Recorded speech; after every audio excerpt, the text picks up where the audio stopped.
Item ಯಾವುದೇ ಇರಲಿ try ಮಾಡಿ ಆಚಿ ಚಿಕನ್ ಮಸಾಲಾ. ನಮ್ಮ ಬೆಂಗಳೂರಿನಲ್ಲಿ ಮತ್ತೆ ಕಸದ ರಾಶಿ ರಾರಾಜಿಸುತ್ತಾ ಈ ಪ್ರಶ್ನೆ ಕಾಡ್ತಾ ಇದೆ. ಬೆಂಗಳೂರಿನಿಂದ ಹೋಗ್ತಾ ಇರೋ ಕಸ ಡಂಪ್ ಆಗ್ತಾ ಇಲ್ಲ. ಡಂಪಿಂಗ್ ಯಾರ್ಡ್ ಮುಂದೆ ಕಸದ ಲಾರಿಗಳು ಸಾಲುಗಟ್ಟಿ ನಿಂತಿವೆ. ಮಿಟ್ಗಾನಹಳ್ಳಿ ಬೆಳ್ಳಹಳ್ಳಿ ಗ್ರಾಮದಲ್ಲಿರುವ ಕಸ ಸಂಸ್ಕರಣಾ ಘಟಕ 2 ವರ್ಷಗಳಿಂದ ವಿಲೇಜ್ ಫಂಡ್ ಕೊಡ್ಲಿಲ್ಲ ಅಂತ ಜಿಬಿಎ ವಿರುದ್ಧ ಅವರು ಆಕ್ರೋಶ ವ್ಯಕ್ತಪಡಿಸ್ತಾ ಇದ್ದಾರೆ. ಡಂಪಿಂಗ್ ಯಾರ್ಡ್ ಒಳಗೆ ಹೋಗಲಾಗದೆ ಲಾರಿಗಳು ನಿಂತಲೇ ನಿಂತಿವೆ. ಶಾಸಕಿ ಮಂಜುಳಾ ಲಿಂಬಾವಳಿ ಸೂಚನೆ ಮೇರೆಗೆ ಬಂದ್ ಅನ್ನುವ ಮಾಹಿತಿ ಸಿಗ್ತಾ ಇದೆ. ಘನತ್ಯಾಜ್ಯ ನಿರ್ವಹಣೆ ಸಂಸ್ಥೆ ಅಧಿಕಾರಿಗಳ ಮನವೊಲಿಕೆ ಮಾಡುವಲ್ಲೂ ಕೂಡ ಫೇಲ್ ಆಗಿದಾರಂತೆ. ಫಂಡ್ ರಿಲೀಸ್ ಬಳಿಕವೇ ಕಸದ ಲಾರಿಗಳನ್ನ ಒಳಗೆ ಬಿಡ್ತೀವಿ ಅಂತ ಪಟ್ಟು ಹಿಡಿದು ಕೂತಿದ್ದಾರೆ.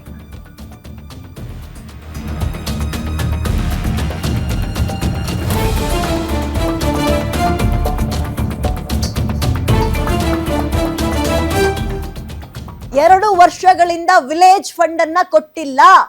ಪರಿಣಾಮ ನಾವ್ ಇನ್ ಮುಂದಕ್ಕೆ ಕಸವನ್ನ ಅಲ್ಲಿ ಹಾಕಕ್ ಬಿಡಲ್ಲ, ನಿಂತ್ಕೊಳ್ಳಿ ಅಲ್ಲೇ ಅಂತ ಲಾರಿಗಳನ್ನು ನಿಲ್ಸಿದ್ದಾರೆ. ಹಿಂಗೆ ಮುಂದುವರೆದ್ರೆ ಇನ್ನೆರಡು ದಿನಕ್ಕೆ ಬೆಂಗಳೂರು ಗಬ್ಬು ನಾರುತ್ತೆ, ಅನುಮಾನವೇ ಬೇಡ. ಜಿಬಿಎ ವಿರುದ್ಧ ಬೆಳ್ಳಹಳ್ಳಿ ಗ್ರಾಮಸ್ಥರು ಆಕ್ರೋಶವನ್ನು ವ್ಯಕ್ತಪಡಿಸ್ತಾ ಇದ್ದಾರೆ. ವಿಲೇಜ್ ಫಂಡ್ 2 ವರ್ಷದಿಂದ ಎಷ್ಟು ಪೆಂಡಿಂಗ್ ಇದೆ? ತಿಂಗಳು ಕಟ್ಟಿಸ್ಕೊಳ್ಳೋದ ಅಥವಾ ಆನ್ಯುವಲಿ ಒಂದ್ಸಲ ಕಟ್ಟಿಸ್ಕೊಳ್ಳೋದ? ಸಾಲು ಕಸದ ಲಾರಿಗಳಿಂದ ಗ್ರಾಮಗಳು ಗಬ್ಬೆದ್ ನಾರ್ತಾ ಇದೆ. 2 ದಿನಗಳಿಂದ ಕಸದ ಲಾರಿಗಳು ನಿಂತಲೇ ನಿಂತಿವೆ. ದುರ್ವಾಸನೆ. ಸದ್ಯ ಕಸದ ಲಾರಿಗಳ ವಿರುದ್ಧ ಬೆಳ್ಳಹಳ್ಳಿ ಗ್ರಾಮಸ್ಥರು ತಿರುಗಿ ಬಿದ್ದಿದ್ದಾರೆ. ಡಂಪಿಂಗ್ ಯಾರ್ಡ್ ಬಳಿ ಇರುವ ಕೆರೆ ಸ್ವಚ್ಛ ಮಾಡೋದಾಗಿ ಹೇಳಿದ್ರು. ಘಟಕವನ್ನು ಉತ್ತಮವಾಗಿ ನಿರ್ವಹಿಸ್ತೀವಿ ಅಂತ ಭರವಸೆ ಕೊಟ್ಟಿದ್ರು. ಆದ್ರೆ ಎಲ್ಲಾ ಭರವಸೆ ಕೊಟ್ಟು ವರ್ಷ ಆದ್ರೂ ಕೂಡ ಯಾವುದೇ ರೀತಿಯ ಕ್ರಮವನ್ನ ತಗೊಂಡಿಲ್ಲ ಇವ್ರುಗಳು ಅಂತ ಅಧಿಕಾರಿಗಳ ವಿರುದ್ಧ ಬೆಳ್ಳಹಳ್ಳಿ ಗ್ರಾಮಸ್ಥರು ತಿರುಗಿ ಬಿದ್ದಿದ್ದಾರೆ. ಅಂಡ್ ಈ ಲಾರಿಗಳು ನಿಂತಿರೋದು ಬೆಂಗಳೂರಿನ ಸಿಟಿ ಒಳಗಲ್ಲ. ಎಲ್ಲಿ ಈಗ ವಿಲೇಜ್ ಫಂಡ್ ಅನ್ನ ಬಾಕಿ ಉಳಿಸ್ಕೊಂಡಿದ್ದಾರೆ ಬೆಳ್ಳಹಳ್ಳಿ ಕಡೆ, ಅಲ್ಲೇ ನಿಲ್ಲಿಸ್ಬಿಟ್ಟಿದ್ದಾರೆ. ಅಗೇನ್ ಆ ಕರ್ಮ ಅಥವಾ ಆ ವಾಸನೆ, ಆ ಕಾಯಿಲೆ ಯಾರಿಗೆ? ಅದೇ ಗ್ರಾಮದವ್ರಿಗೆ ಬರುತ್ತೆ. ಸೆಟಲ್ಮೆಂಟ್ ಮಾಡ್ಕೊಂಡಿಲ್ಲ ಇವರು. ಇದ್ರ ಬಗ್ಗೆ ನನ್ನ ಕಲೀಗ ಸಂಗಮೇಶ್ ಪರಿಸ್ಥಿತಿ ಹೆಂಗಿದೆ, ಜನ ಏನಂತಾರೆ ಅಂತ ವಾಕ್ ಥ್ರೂ ನೀಡಿದ್ದಾರೆ. ನೋಡೋಣ ಒಂದ್ಸಲ.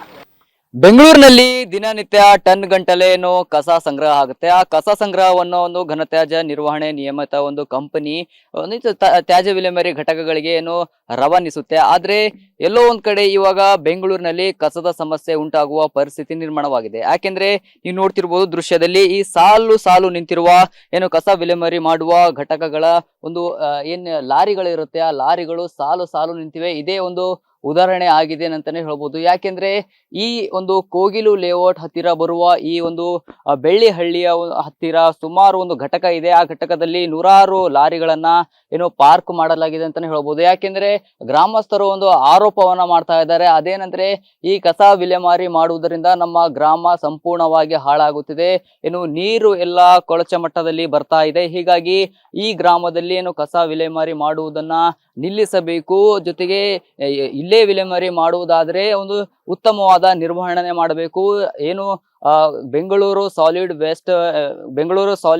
ಏನು ವೇಸ್ಟ್ ಮ್ಯಾನೇಜ್ಮೆಂಟ್ ಲಿಮಿಟೆಡ್ ಏನಿದೆ ಅದು ಸಂಪೂರ್ಣವಾಗಿ ವಿಫಲವಾಗಿದೆ ಅಂತ ಇಲ್ಲಿನ ಸ್ಥಳೀಯರು ಆಕ್ರೋಶವಾಗಿದೆ. ಯಾಕೆಂದ್ರೆ ಅವರು ಆಶ್ವಾಸನೆಯನ್ನ ಕೊಟ್ಟಿದ್ರು, ಭರವಸೆಗಳನ್ನ ಕೊಟ್ಟಿದ್ರು, ಗ್ರಾಮವನ್ನ ನಾವು ಸುಸಜ್ಜಿತವಾಗಿ ನಿರ್ವಹಣೆ ಮಾಡ್ತೀವಿ, ಇಲ್ಲಿ ಇರುವ ಏನು ಕೆರೆ ಏನಿದೆ ಕೆರೆಯನ್ನು ಕೂಡ ಸ್ವಚ್ಛ ಮಾಡ್ತೀವಿ, ಅಲ್ಲಿರುವ ಹೂಳನ್ನ ತೆಗೆದು ಸ್ವಚ್ಛವನ್ನ ಮಾಡ್ತೀವಿ, ನಿಮಗೆ ಉತ್ತಮವಾದ ಮೂಲ ಸೌಕರ್ಯಗಳನ್ನ ಕೊಡ್ತೀವಿ ಅಂತ ಹೇಳ್ತಾ ಇದ್ರು. ಜೊತೆಗೆ ಏನು 2025 ಮಾರ್ಚ್ ನಲ್ಲೂ ಕೂಡ ಇದೇ ಪರಿಸ್ಥಿತಿಯನ್ನ ನಿರ್ಮಾಣವಾಗಿತ್ತು. ಯಾಕೆಂದ್ರೆ ಅಂದು ಕೂಡ ಒಂದು ಸಮಸ್ಯೆಗಳನ್ನ ಎದುರಾಗಿ ಕೆಲವು ದಿನಗಳ ಹೀಗೆ ಕಸ ವಿಲೇವಾರಿ ಮಾಡುವ ಲಾರಿಗಳಿರುತ್ತೆ ಅದಕ್ಕನ್ನ ತಡೆಯನ್ನ ನೀಡಿದ್ರು. ಈಗ ಮತ್ತೆ ಅದೇ ಪರಿಸ್ಥಿತಿ ನಿರ್ಮಾಣವಾಗಿದೆ. ಈಗಾದರೂ ಅಧಿಕಾರಿಗಳು ಎಚ್ಚೆತ್ತು ಏನು ಈ ಕಸ ವಿಲೇವಾರಿ ಘಟಕಕ್ಕೆ ಬರುವ ಲಾರಿಗಳನ್ನ ಆದಷ್ಟು ಬೇಗ ಏನು ಈ ಗ್ರಾಮಸ್ಥರ ಏನೇನು ಬೇಡಿಕೆಗಳನ್ನ ಅದನ್ನ ಈಡೇರಿಸಿ ಇದನ್ನು ಘಟಕಕ್ಕೆ ಸಂಪರ್ಕ ಮಾಡುವ ಒಂದು ಅವಕಾಶ ಮಾಡಿಕೊಡುತ್ತಾ ಅಥವಾ ಇದೇ ರೀತಿ ಮುಂದುವರಿತಾ ಅಂತ ಕಾದ್ ನೋಡ್ಬೇಕಾಗಿದೆ. ನಿಮ್ಮೂರಿನಿಂದ ವಿಶ್ವ ಮಟ್ಟದವರೆಗೆ ರಾಜಕೀಯ, ಸಿನಿಮಾ, ಸ್ಪೋರ್ಟ್ಸ್ ಯಾವ ಸುದ್ದಿಯೂ ಮಿಸ್ ಆಗಲ್ಲ. ಬರೀ ಸುದ್ದಿಯಷ್ಟೇ ಅಲ್ಲ, ಜೊತೆಯಲ್ಲೇ ಇರುತ್ತೆ ವಿಶ್ಲೇಷಣೆ. ಗ್ಯಾರಂಟಿ ನ್ಯೂಸ್ ನ ಸಬ್ಸ್ಕ್ರೈಬ್ ಮಾಡಿ, ಫಾಲೋ ಮಾಡಿ, ಕ್ಷಣ ಕ್ಷಣದ ಅಪ್ಡೇಟ್ಸ್ ಪಡೆಯಿರಿ.